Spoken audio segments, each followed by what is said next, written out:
Venus in your first house, you are very blessed. You're considered a lucky soul because this gives to the native a lot of beauty, usually in the face and the head region. You've usually got very attractive face and features, and it makes you generally an attractive person, somebody who draws other people to them and has a magnetic quality to them. And people tend to find you very charming and very pleasant, very graceful, very easy to be around, and so this is a really lovely quality to have. I would say with this placement of Venus, more than most, maturity levels and your level of awareness really comes into play here, because with Venus being in the first house, this can be used either positively or it can be used quite manipulatively. And what I mean by that is, by having such a kind of fortunate placement and by being so attractive and charming and agreeable, sometimes if we are of low awareness or low maturity, or perhaps even just quite young and growing into ourselves, then we can use this charm to we can use superficial charm, you know, and use manipulative tactics in order to get our way. There could be some passive aggressive behavior or playing too much on our beauty, on our social graces. There can be as well an expectancy just for things to fall in your lap, or laziness, but this is when Venus is on the lower end. In the higher kind of degree, you know, in the used more wisely and with somebody who's more, how can I put it, more conscious, then Venus is really, it can give to the individual a sense of being a really inspiring person. You can be kind of like a beacon of light, and people can feel really warmed by you, and you can show people the beauty in life. You can be really good at that, and getting them to just appreciate the beauty that's around them and in them as well.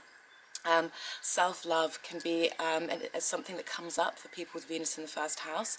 There can be, on the lower end, a kind of almost narcissistic, egotistical self-love. On the higher end, there can be a true and very wholesome self-love and acceptance.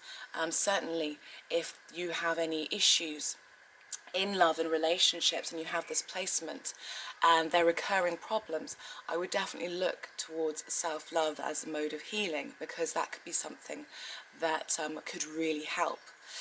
Other than love, Venus in the first house natives tend to have a fine appreciation for the arts, for beauty, for music. You might be quite artistic yourself, quite diplomatic, very warm, and just very kind of pleasant and able to see the beauty in the little things and in people, you know, and able to bring people together. There's a tendency for people to fall in love with you as well, because in a sense what they see kind of your own beauty, and it kind of gets mirrored, their beauty gets mirrored back to them to a certain degree. But there can be a tendency for people to fall in love with you. You might go into a profession that is based on looks, you know, could be modeling, something like that. Venus in Aries can be slightly different in love. So Venus in Aries is, oh, one thing I forgot to say as well, in relationships, Venus in the first house, this makes you somebody who's a very attentive lover. You enjoy making your lover feel good, you enjoy making the surroundings beautiful, and you put great emphasis on this. At the same time, there can be a tendency to worry about what people think of you with Venus in the first house, because, you know, this is the house of self.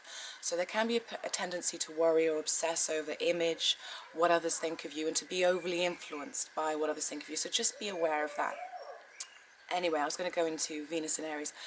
So Venus in Aries can be, this is a slightly more, I see it as a slightly more aggressive edge.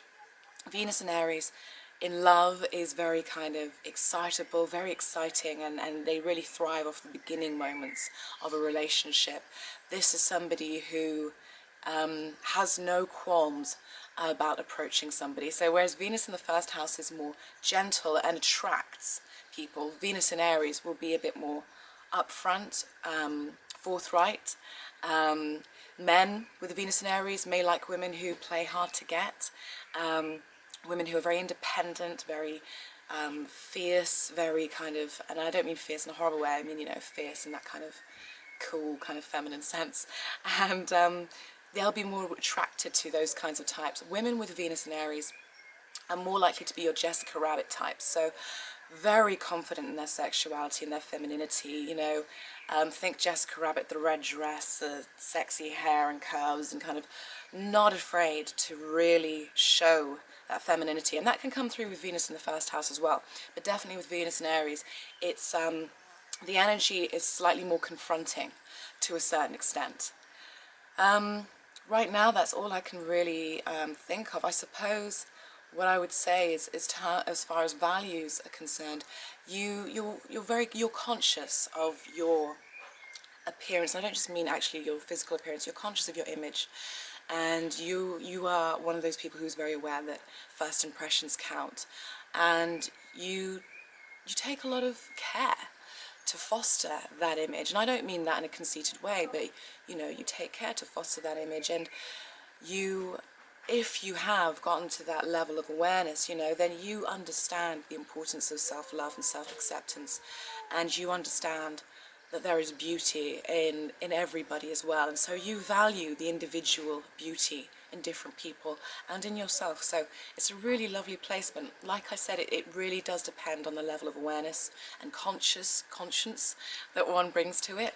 But it can be a really beautiful placement and a very lucky one indeed.